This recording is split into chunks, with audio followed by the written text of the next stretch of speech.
Welcome to Money Management Channel. Indian share market பொறுத்த வரைக்கும் mutual fund SIP ஓட growth வந்து நாளுக்கு நாள் நல்ல இம்ப்ரூவ்மென்ட் ஆகிட்டே போயிட்டு இருக்கு. இப்ப ஜனவரி 2022 பிப்ரவரி 2022ல பாத்தீங்க அப்படினா 11500 கோடிக்கு பக்கமா வந்து மியூச்சுவல் ஃபண்ட் இன்வெஸ்ட்மென்ட் வந்து இந்தியன் மார்க்கெட்டுக்குள்ள வந்துச்சு. அதே மாதிரி ஜனவரி 2023 பிப்ரவரி 2023ல 13800 கோடிக்கு மேல இந்தியன் மார்க்கெட்டுக்குள்ள வந்துச்சு. சோ நாளுக்கு நாள் கம்பேர் பண்றப்ப அதாவது 22 23 கம்பேர் பண்றப்ப 2000 கோடிக்கு மேல நல்ல ஒரு இம்ப்ரூவ்மென்ட் காமிச்சிருச்சு. அதே மாதிரி பிப்ரவரி 2023க்கும் ஜனவரி 2024க்கு நடுவுல பாத்தீங்க அப்படினா நல்ல ஒரு ஹியூஜான டிஃபரண்ட் ஒரு 5000 கோடிக்கு பக்கமா ஜாஸ்தி ஆயிருக்கு. ஜனவரி 2024ல 18800 கோடிக்கு மேல வந்து இன்வெஸ்ட்மென்ட் வந்து வர ஆரம்பிச்சிருச்சு. சோ இது எல்லாமே வந்து இந்தியன் மார்க்கெட்ல வந்து பாத்தீங்க அப்படினா ரொம்ப ஃபாஸ்டா grow ஆகிட்டு இருக்குங்கிறது ஈஸியா வந்து இதில இருந்தே நம்ம ஐடென்டிஃபை பண்ண முடியுது. மியூச்சுவல் ஃபண்ட் இன்வெஸ்ட்மென்ட் வந்து ஒரு தவிர்க்க முடியாத இன்வெஸ்ட்மென்ட் இருக்கு. மார்க்கெட் பிகினரா இருக்கிறவங்களுக்கு இது எல்லா வகையிலயும் சப்போர்ட்டிவா இருக்கும். அது இல்லாம நம்ம மார்க்கெட் மட்டும் இல்லாம நம்ம இந்தியன் எக்கனாமியும் ரொம்ப ஃபாஸ்டா grow ஆயிட்டே இருக்கு. வேர்ல்ட்லயே பாத்தீங்க அப்படினா நம்ம ஃபாஸ்டா grow ஆகிற கண்ட்ரியா இருக்கும். அது இல்லாம பாத்தீங்க நம்ம RBI கவர்னரே வந்து 2027க்குள்ள நம்ம 5 ட்ரில்லியன் எக்கனாமியை ரீச் பண்ணுவோம் அப்படின்ற மாதிரி சொல்லியிருக்காரு. இது எல்லாமே நம்ம இந்தியன் கண்ட்ரியும் சரி, அதே மாதிரி நம்மளோட மியூச்சுவல் ஃபண்டும் சரி, நம்மளோட ஸ்டாக் மார்க்கெட்டையும் வந்து நல்ல லெவலுக்கு எடுத்துட்டு போறதுக்கு இது எல்லாமே பிரைட்டான ஃபியூச்சர் இருக்கிற மாதிரி ஒரு இண்டிகேஷன் தான் இப்ப நமக்கு கிளியரா தெரியுது. இப்ப மியூச்சுவல் ஃபண்ட்ல இன்வெஸ்ட் பண்றவங்களுக்கு இப்போ ஒரு அருமையான வாய்ப்பு. மியூச்சுவல் ஃபண்டை பொறுத்த வரைக்கும் மார்க்கெட் பிகினரா இருக்கிறவங்க கண்டிப்பா ஃபாலோ பண்ண வேண்டிய ஒரு ஸ்கீம் தான். SBIல இருந்து எனர்ஜி ஆப்பர்ச்சுனிட்டி ஃபண்ட் அப்படின்னு ஒரு நியூ ஃபண்ட் வந்து ரிலீஸ் பண்ண போறாங்க. NFO இதோட பீரியட் பாத்தீங்க அப்படின்னா பிப்ரவரி 6th இருந்து பிப்ரவரி 20 வரைக்கும் வந்து ஓபன் ஆகி போகுது. இது SBI AMC ஓடது. SBIல இருந்து SBI எனர்ஜி ஆப்பர்ச்சுனிட்டி ஃபண்டுங்கிறத இது ரிலீஸ் பண்ண போறாங்க இந்த நேம்ல. இந்த மியூச்சுவல் ஃபண்டை பொறுத்த வரைக்கும் நம்ம இன்வெஸ்ட் பண்றது டைரக்டர் இருக்கு, ரெகுலர் இருக்கு. நீங்க டைரக்ட்ல இன்வெஸ்ட் பண்ணீங்கன்னா உங்களுக்கு நல்ல ஒரு ரிட்டர்ன் கொடுக்கிறதுக்கு நிறைய வாய்ப்பு இருக்கு.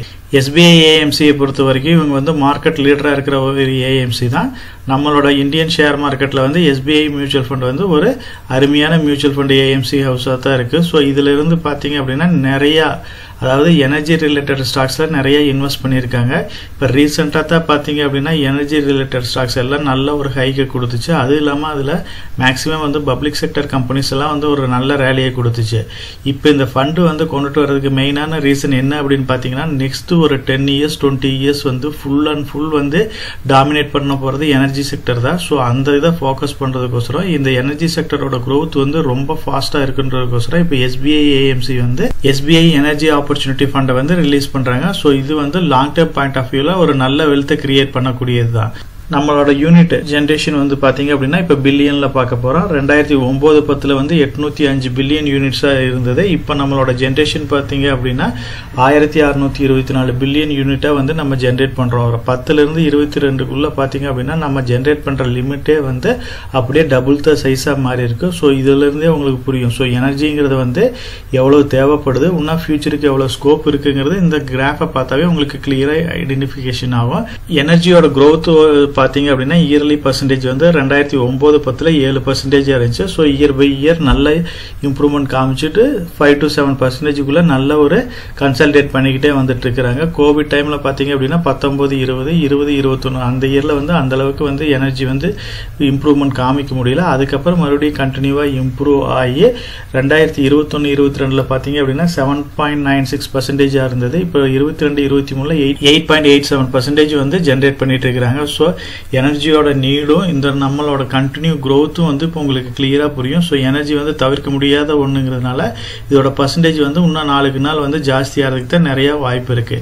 சோ இந்தியாவை பொறுத்த வரைக்கும் ஃபியூவலும் ரினியூவபிள் எனர்ஜி வந்து எந்த அளவுக்கு யூஸ் பண்றோம்னு பாத்தீங்கன்னா 2010ல வந்து பாத்தீங்கன்னா ஃபியூவலை பொறுத்த வரைக்கும் 84% யூஸ் பண்றோம். ரினியூவபிள் எனர்ஜில 16% தான் யூஸ் பண்ணிட்டு இருக்கோம். அதே 20ல பாத்தீங்க அப்படின்னா ஃபியூவல்ஸ்ல வந்து 77% யூஸ் பண்ணிட்டு இருக்கிறோம். ரினியூவபிள் எனர்ஜில வந்து 23% யூஸ் பண்ணிட்டு இருக்கோம்.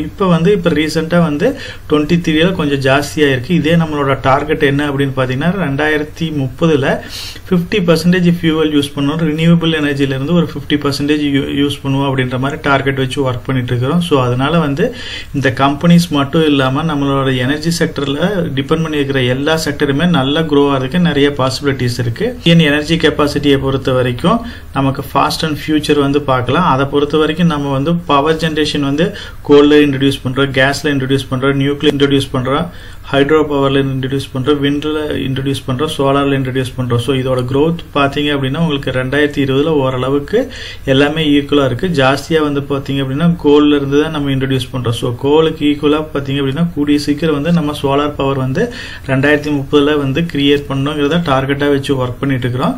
ஸோ சோலார் பவருக்கு வந்து ரொம்ப இம்பார்ட்டன்ஸ் கொடுக்குறாங்க. அதே 2050 பாத்தீங்க அப்படின்னா நம்மளோட எனர்ஜி செக்டர்ல மேக்ஸிமம் ஒரு 68% வந்து பாத்தீங்க அப்படின்னா ரினியூவபிள் எனர்ஜியா தான் இருக்கிறதுக்கு வாய்ப்பு இருக்குங்கிறாங்க. அதனால இப்ப 22% இருக்கிறது 2050 வந்து பாத்தீங்க அப்படின்னா 68% மாறதுக்கு நிறைய வாய்ப்பு இருக்கு. ஸோ அதனால இதை டிபெண்ட் பண்ணி இருக்கிற கம்பெனிஸ் எல்லாம் வந்து எக்ஸலண்டா பர்ஃபார்ம் பண்ணணும். குளோபல் எனர்ஜியை பொறுத்த வரைக்கும் சவுதி அரேபியா தான் வேர்ல்டு லீடிங் பிளேயரா இருக்கிறாங்க. அதுக்கப்புறம் இந்தியன் மார்க்கெட்டை பொறுத்த வரைக்கும் நிறைய கம்பெனிஸ் இருக்கு. இதுல ஒரு சில குறிப்பிட்ட கம்பெனிஸ் இப்ப ரிலையன்ஸ் இண்டஸ்ட்ரீஸ் இதெல்லாம் வந்து நம்ம டீடைலாவே டிஸ்கஸ் பண்ணியிருக்கோம். அது இல்லாம ஓஎன்ஜிசி இருக்கு, என்டிபிசி இருக்கு, அதானி கிரீன் எனர்ஜி இருக்கு. ஸோ ரிமைனிங் கம்பெனிஸ்னு பாத்தீங்கன்னா கோல் இந்தியா இருக்கு, பவர் கிரிட் கார்பரேஷன் இருக்கு, ஐஓசி இருக்கு, அதானி எனர்ஜி இருக்கு, டாடா பவர் இருக்கு, பிபிசிஎல் இருக்கு. ஸோ இது எல்லாமே வந்து பாத்தீங்க அப்படின்னா எனர்ஜி ஜென்ரேட் பண்றதுல முக்கிய பங்கு வகிக்கிறாங்க. அது இல்லாம பாத்தீங்க அப்படின்னா நிஃப்டி எனர்ஜி இண்டெக்ஸ்ல இது எல்லாமே பார்ட்டிசிபேட் பண்றாங்க. ஸோ நம்ம வந்து இந்த ஃபண்டில் பார்ட்டிசிபேட் பண்ற மாதிரி இருந்துச்சு அப்படின்னா இந்த மாதிரி லீடிங் பிளேயர் கம்பெனிஸ்ல எல்லாமே நம்ம பார்ட்டிசிபேட் பண்ணுவோம். நிஃப்டி எனர்ஜி இண்டெக்ஸை பொறுத்த வரைக்கும் இதுல நிறைய கம்பெனிஸ் வந்து பார்ட்டிசிபேட் பண்ணுது. இதுல ரிலையன்ஸை பொறுத்த வரைக்கும் 33% டோட்டல் வெயிட்டேஜ்ல ரொம்ப ஹோல்டிங்ஸ் வச்சிருக்காங்க. அப்புறம் என்டிபிசி இருக்கு, பவர் கிரிட் கார்பரேஷன் இருக்கு, ஓஎன்ஜிசி இருக்கு, கோல் இந்தியா இருக்கு, டாடா பவர் இருக்கு, அதானி கிரீன் இருக்கு, இந்தியன் ஆயில் கார்பரேஷன். இது எல்லாமே பாத்தீங்க அப்படின்னா 5% மேல வெயிட்டேஜ் வச்சிருக்காங்க. பாரத் பெட்ரோலியம் கார்பரேஷன் ஒரு 4% இருக்கு, அதானி எனர்ஜி சொல்யூஷன் வந்து ஒரு 3% இருக்கு. ஸோ நம்ம இந்த ஃபண்ட் வழியா இன்வெஸ்ட் பண்றது மூலம் இந்த மாதிரி குவாலிட்டியான கம்பெனிஸ்ல நம்ம இன்வெஸ்ட் பண்ணுவோம். லாங் டேர்ம்ல நம்ம ஒரு நல்ல ரிட்டர்னை வந்து ஜென்ரேட் பண்ண முடியும். நம்ம சேனல் சப்ஸ்கிரைபர் வந்து ஒரு இம்பார்ட்டன்டான கொஸ்டின் கேட்டிருக்கிறாரு. ஹாய் சார்,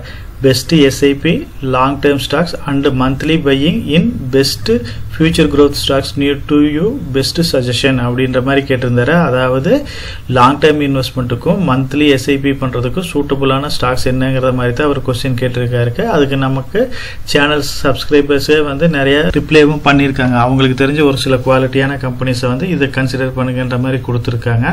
அவருக்கு பொறுத்த வரைக்கும் நம்ம சேனல்லையே பார்த்தீங்க அப்படின்னா போர்ட்ஃபோலியோ அப்படின்னு ஒரு பிளேலிஸ்ட் இருக்கு. இதை பொறுத்த வரைக்கும் நம்ம லாங் டைமுக்கு சூட்டபுளான ஸ்டாக்ஸை பத்தி டீடைலா டிஸ்கஸ் பண்ணிட்டு இருக்கிறோம்.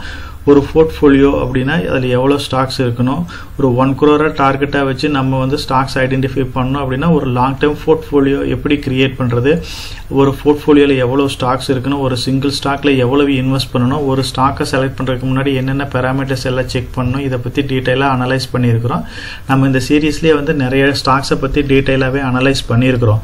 அதாவது செக்டர் ஓரியன்டாக வந்து நிறைய நம்ம வந்து ஸ்டாக்ஸ் ஐடென்டிஃபை பண்ணியிருக்கோம். ஸோ இது மூலமாக நம்ம செக்டர் அலோகேஷன் வந்து கம்ப்ளீட் பண்ணியிருக்கிறோம்.